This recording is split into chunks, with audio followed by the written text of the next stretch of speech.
Hey gang, Sally here with Kit. Yes, he is. Yes, he is. Hope you're having an amazing and fascinating day. I know I am. So, we've got another travel video for you today, and if you can see behind me a little bit, right now, this is September 17th.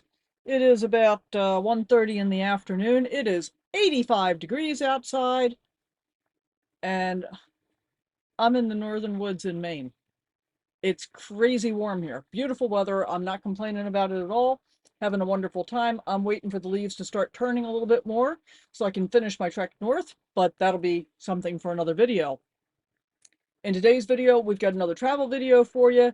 We've got a little bit of a quirky stop. We're going to visit the site of the first train robbery that was conducted while the train was still in motion, and it was by Jesse James. Go figure. One of the things that's going to happen here, you're going to get some driving snippets as well as some, video from along the way, what I was doing that day. But I want you to pay attention when we get near the end. I had picked out a county park that was in Campendium. It showed up as a free park, and it turns out it was not. And it had some other issues, but we'll get into all that when we get to that part of the video. As always, thank you so much for watching my videos. I really appreciate you taking the time to do that. If you haven't already, please consider subscribing. And if you think you are, double check to make sure, because yes, YouTube does spontaneously unsubscribe people. I've actually had it happen with a couple of subscriptions for people that I follow as well, and I've had to go back and resubscribe to them. So double check that. And if you want to get notified, hit that little bell. Always leave a comment down below. Love to hear from you guys. And yeah, let's go ahead and roll the intro and we'll get right into this day.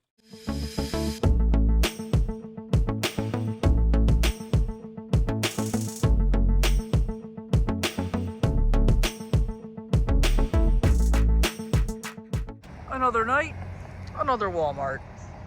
I'm tucked in over there beyond the ambulance, under that tree in the distance.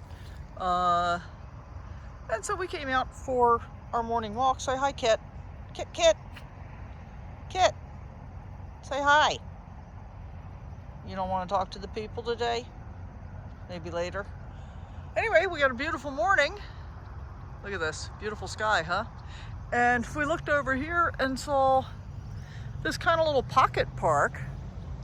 And it's really a very cool location. It's the Whitehead Saline Wetland. This rare saline wetland property was donated by Whitehead Oil Company of Lincoln to the Lower Platte South Natural Resources District for restoration in 1996. Today, the NRD is a partner in the Saline Wetlands Conservation Partnership, formed in 2002 to conserve Nebraska's eastern saline wetlands in Lancaster and southern Saunders County. Saline wetlands form when artesian salt water flows to the surface. Over a long period of time, salt accumulates in the soil until only salt-tolerant plants and animals can live there. The phenomenon occurs in only a few places on Earth, which emphasizes the importance of restoring and protecting these natural wonders. So, not really the kind of thing you expect to find tucked at the back end of a, kind of semi-industrialized area. But I love all these little finds, all of this stuff on the path less traveled that's otherwise so easy to miss. At least that's my thought. And I always appreciate you coming along with me. So thank you for that. So we stopped at this rest area, which is North Council Bluffs, Iowa. And there were some noted Council Bluffs residents. And I also discovered why Council Bluffs was called Council Bluffs. And that was because Lewis and Clark met on a bluff here with the Indians in 1804. So, really nice rest area, actually. We're parked right there. I stopped here so I could make some breakfast. And as we were just walking around to stretch our legs, I looked across the street at the westbound traffic, which had been moving just fine. Must be some kind of accident or something. That makes me really grateful that I am heading eastbound at this point. How about you, Kit? Are you happy to be headed eastbound? Eastbound and down? Somebody left a dog leash tied up here. I'm not sure why. And this is supposed to be the pet area. Honestly, I try and keep them out of pet areas because I don't know what condition the pets that have been in the pet areas are in. And I would hate for him to get sick from somebody else's sick dog. So there you go. All right, so we've had our break. We've had our breakfast. We're getting back on the road. Our time at the rest stop is done, but while we've been sitting here, apparently there was an accident or something on the westbound side. Because the traffic has slowed down significantly and is pretty backed up. But I can't see far enough behind me to see what the holdup is. As in, all I can see is backed up traffic for as far as I can see. And I can also see that the trucks well outnumber the private vehicles on this highway. Okay, so we still have an hour to go to our first destination. I'm really glad I stopped and we took a break and I got some breakfast. And yeah, you know, it's funny. We haven't actually gotten anywhere yet today. And our first stop is the only thing we're really going to see today. But it's going to be approaching 12 o'clock by the time we get there. 10:45 now. So, but that's okay.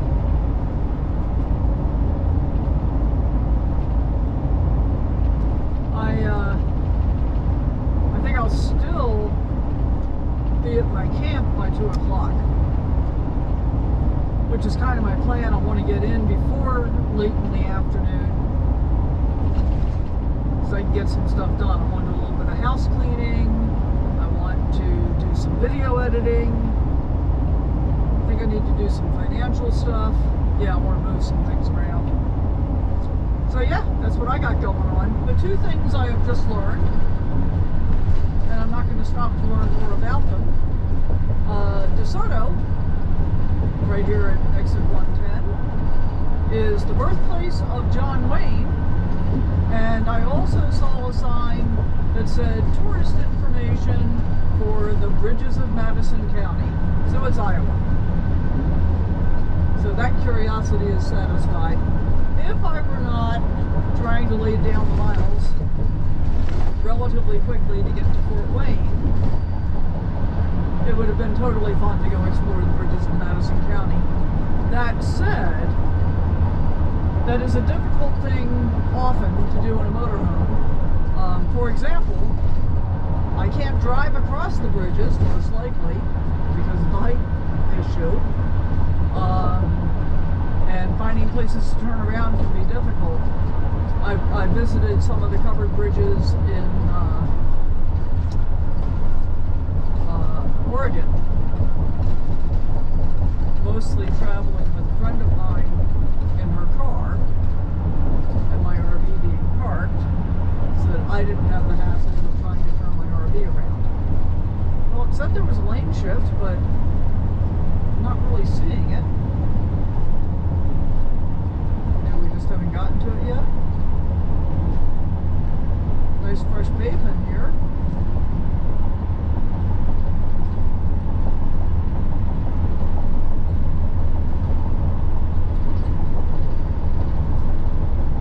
I am glad I got the bridges issue question answered. South Raccoon River. Now there was one other thing in the outlaw category that I had thought about detouring for, but oh, here's the North Raccoon River. But then I decided not to do it because it was a fairly big detour, which was to go see one of the places where Bonnie and Clyde engaged in a gunfight and were wounded. they were both wounded there.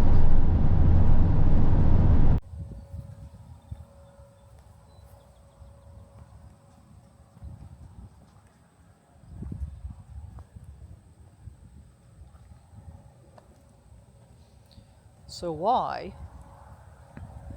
do we find this short piece of disconnected railway in the grass?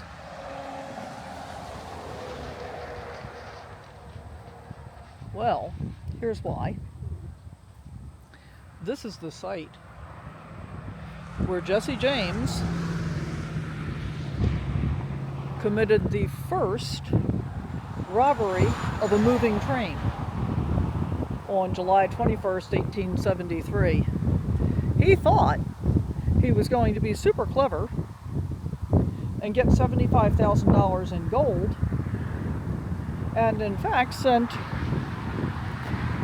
his brother and another member of his gang into Omaha. You know, there was no traffic on this road, and now there's lots. Sent his brother and another guy into Omaha to see when the train was going to be coming through with the gold. And they came back and told him, and so they set up the train robbery, removing a spike from the rail and wrapping a rope around it, and then when the train was approaching, they had dug a hole in an embankment, and from there used the rope to jerk the rail out of place, which caused the engine to derail, fall over on its side, killed the engineer and somebody else in the cab. But then when they got on the train and went to get their loot, well, it turns out that the $75,000 in gold had been delayed, and so it was not on that train. There was $2,000 in the safe, and altogether, including what they got from passengers, they got about $3,000 altogether, not the 75 they were hoping for or planning on. So this is a little 7-acre park that belongs to the Adair County Conservation District, I think they called it. It's quite lovely. Obviously they come and maintain it. The grass is very nicely mowed. It's pretty. And yeah, it's just one of those things that is always worth stopping and taking a look. Well, this is disappointing on several different levels. Let's hook up Kit. Let's hook up Kit. We don't want to lose Kit. There we go. Because Campendium indicated this was free. It's not. It's $12 a night plus a $4 processing fee with a 2-night minimum on weekends. So, and the signal is kind of marginal. I don't want to stay here. In a quarter mile, turn right. I sure as hell don't want to pay for 2 nights and only stay for 1. Bug. See if I can get rid of it.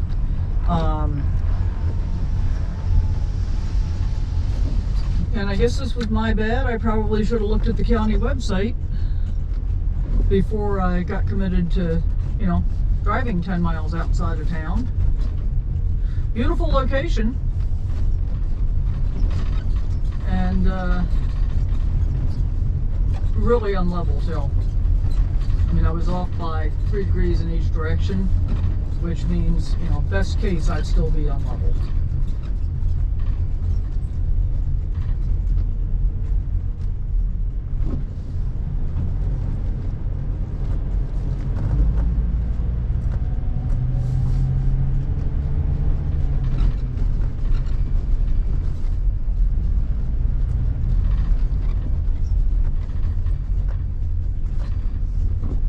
So that's very disappointing.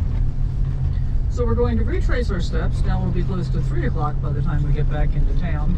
But we're just going to go into the Walmart and call it good. Because why not? Turn right.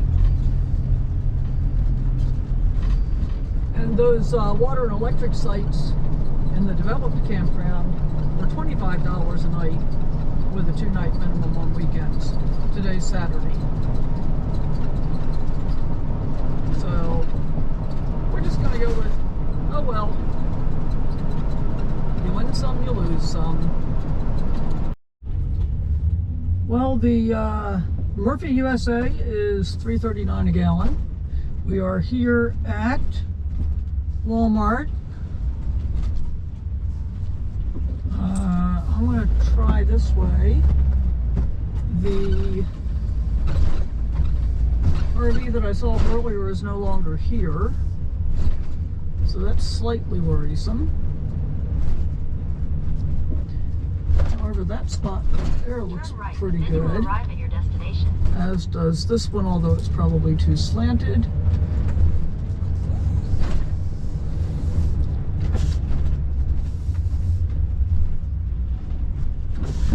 Hopefully that bug left.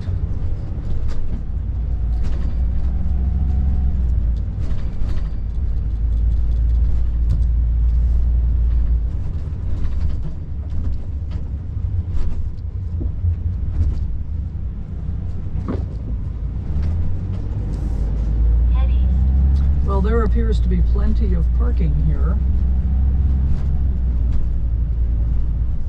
And I'm thinking ideally,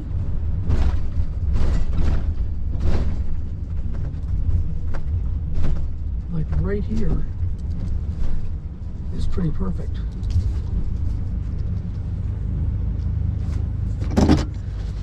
Let's see what we have for level. This is how we have fun at Walmart. Whee! Look at the beautiful sky. Look at the beautiful puppy dog. I get to just stand here, he runs around in circles, and then he flops down because he gets tired. Yeah, so this is where we're staying tonight. I'm right here. That's the auto center. They close at like 7 o'clock. I expect it will be quiet and peaceful. I got a smoking hot signal. And this is my fallback position that I didn't think I was going to need. I thought I was going to a county park that Campendium indicated was free, and it wasn't, and it had a really marginal signal. So it's 10 miles outside of town. I'm in Newton, Iowa, and got all the way out there. The signal was marginal. It was $12 for primitive camping. Couldn't get level. And and it was a 2-night minimum because this is a Saturday. So I said, yeah, this isn't really doing it for me. And I had passed the Walmart. So I backtracked to it. It's got a super fast signal. And yeah, I mean, this seems a pretty nice place to park to me. I don't think I'm going to be crowded. I don't expect I'll have, well, I can't have tractor trailers right next to me. Somebody could pull up right behind me here, but over around the corner you can't park there. So I'm feeling pretty comfortable with this one. I got a bunch of stuff I want to get done this evening. What you sniffing, sniffer? And then we'll be back on the road tomorrow morning to continue our adventure. Yeah. And I gotta say, I love the fact that there's enough grass here and far enough away from the parking lot that Kit can get out and run around. Yeah, like that. Run, run, run.